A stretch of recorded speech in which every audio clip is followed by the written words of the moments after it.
Hello, JJ McCullough, or nah, no, it's JJ McCullough. But yeah, I just wanted to um, briefly make a bit of a response video to some of your politics and ask you some questions for your opinions on sort of the relation between our two countries, or as I, though I tend to think, are two countries really countries, or is that just some formal title and that our real two countries are, say, British Columbia and Texas, and that Canada and the US are basically a more consolidated version of the EU. Um, but yeah, one, uh,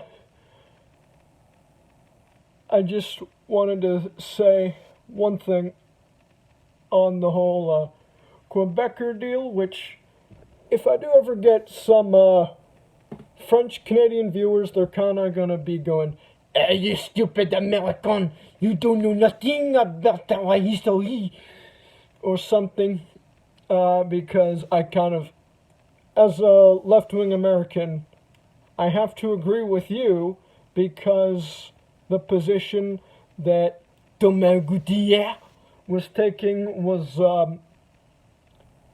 to some extent, if he's all about imperialism, well, I don't know if he'll like this, but the French did their fair share of imperialism, and it seems to me that now there's a bit of, that there was some English imperialism in the beginning, but now the other imperialistic side is coming back, in the French imperialist side, because, yeah,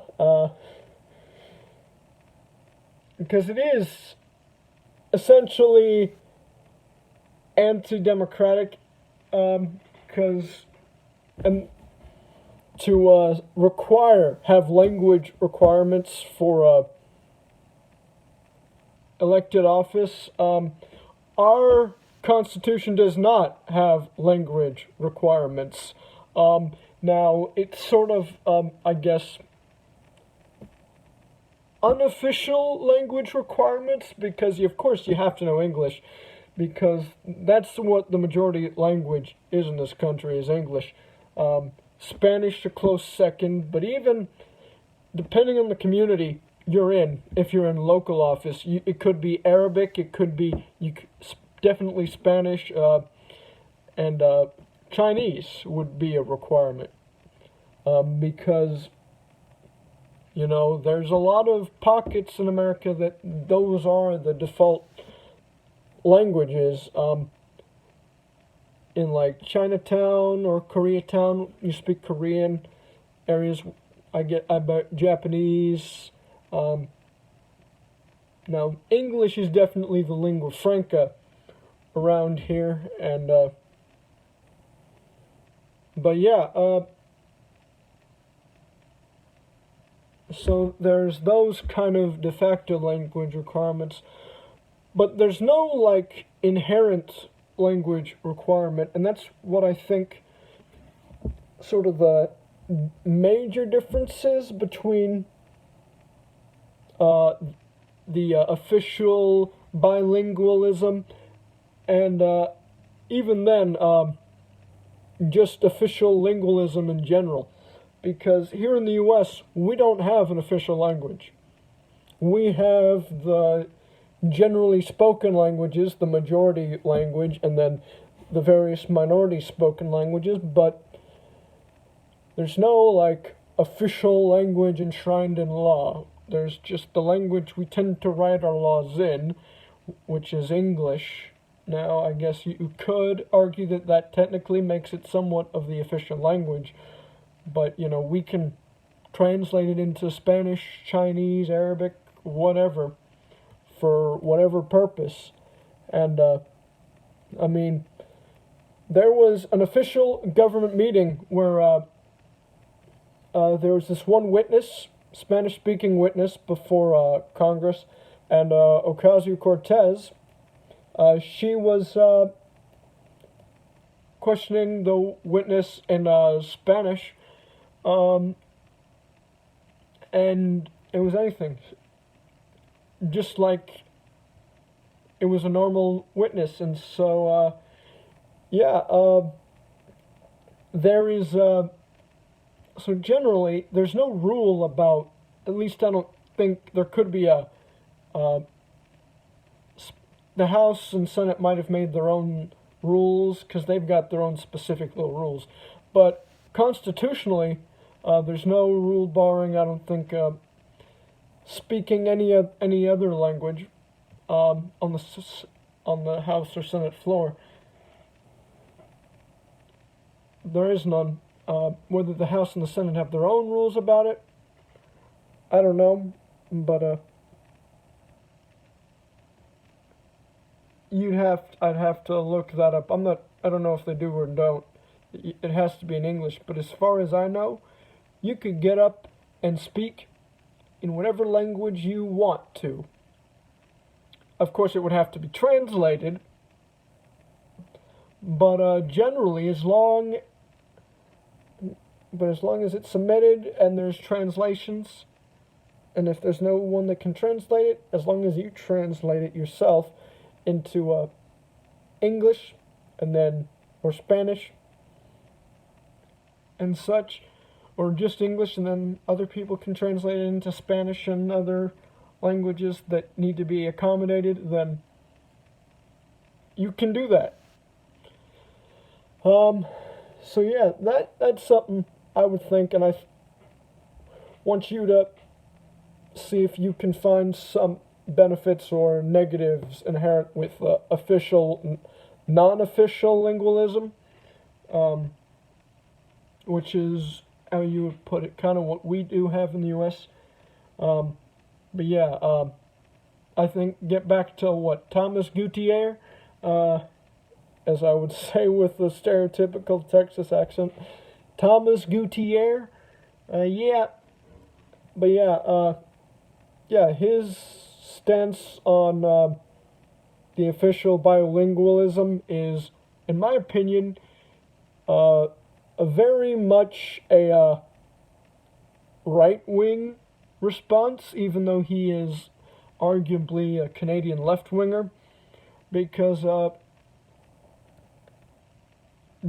anything that is anti-democratic, meaning it is the concentration of power into an elite, and not dispersed evenly amongst the people, that is more right-wing. The democratization, the transfer of power to the people, that is a left-wing move.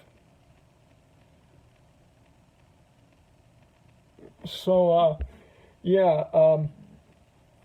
I don't know how he'd respond to me calling his French elitism right-wing, but it kind of is. And then,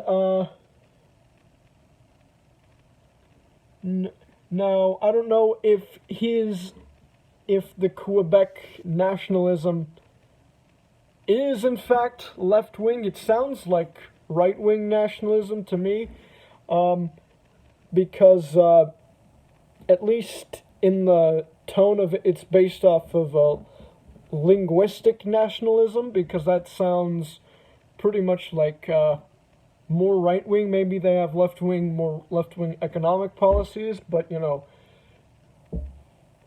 I've heard, Hitler was not a right-winger when it comes to economic policy. He was pretty much a centrist. He was in favor of a decent amount of welfare programs, while some privatizations. So, you don't, just because you're left-wing and plus there's also, I've heard of national Bolshevikism, which means just because you're a right-wing nationalist doesn't necessitate that you have a right-wing economic policy to be a right-wing nationalist, because they tend, because from what I've heard you say is that Quebecers tend to be non-accepting of non-French speaking citizens, and that to me I would assume is a form of right-wing nationalism, because it is not a multicultural nationalism, which I would say we have to some degree. I'm not sure how many people would identify as a left-wing nationalist. I myself might arguably consider myself that, because a left-wing nationalist would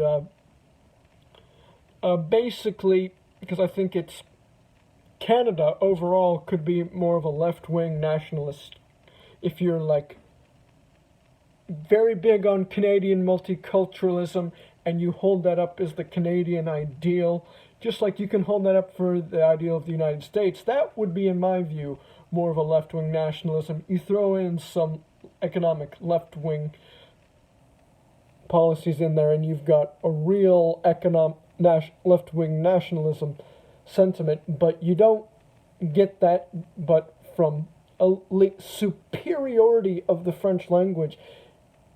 To me, that's more of a right-wing perspective, because it's like, that's the pure language, and it tends to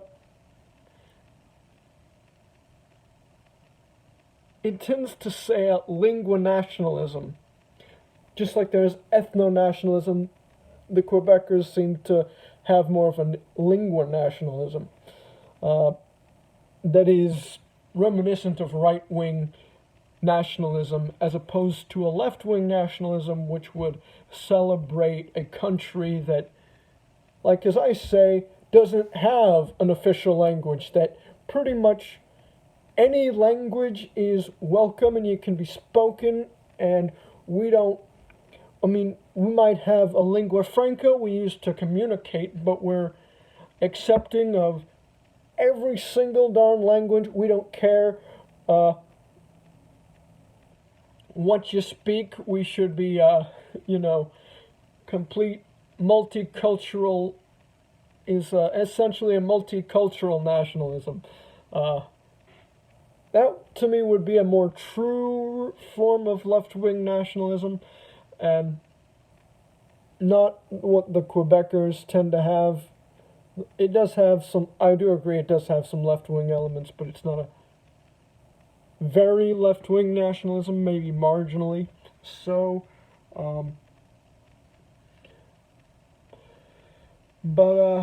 Yeah. So maybe we'll get your take on some of the things I have to say there.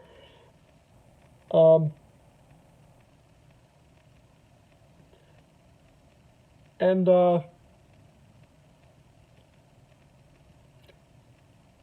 also the degrees of which the right wing here tends to not be so pro-democracy, or at least they don't want to change, they don't want to improve the democracy that we've got, and allowing more people to vote, and improving upon the ways in which people can vote here to be a much more democratic structure, which leads into my next, I think my other question is, do you think, because to me, I probably will disagree with you on a number of economics and other stuff, but like, you at least seem a lot more reasonable. You seem very much reasonable compared to like Donald Trump and a bunch of other conservatives here in this country that are elected prominent officials in the Republican Party. Like, you seem to be much more like a Joe Biden, or maybe a bit right, maybe right of Hillary Clinton, or somewhere around there. Like a conservative Democrat, but not quite a Republican.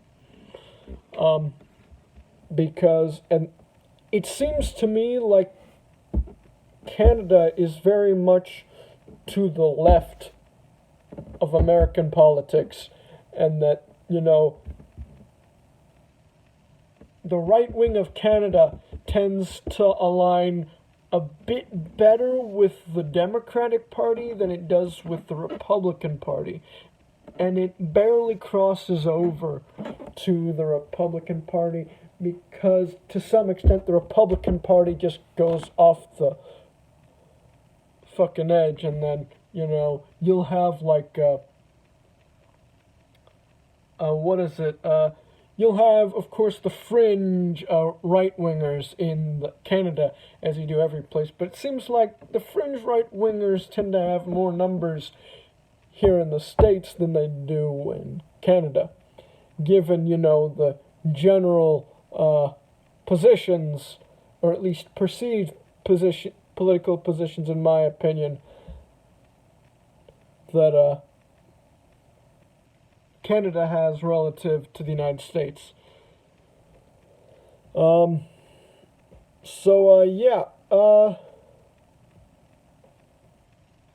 Let me, just want to see what your thinking is on this. Yeah. Hope you see this video, respond to it, and, yeah, that's all from me. Bye.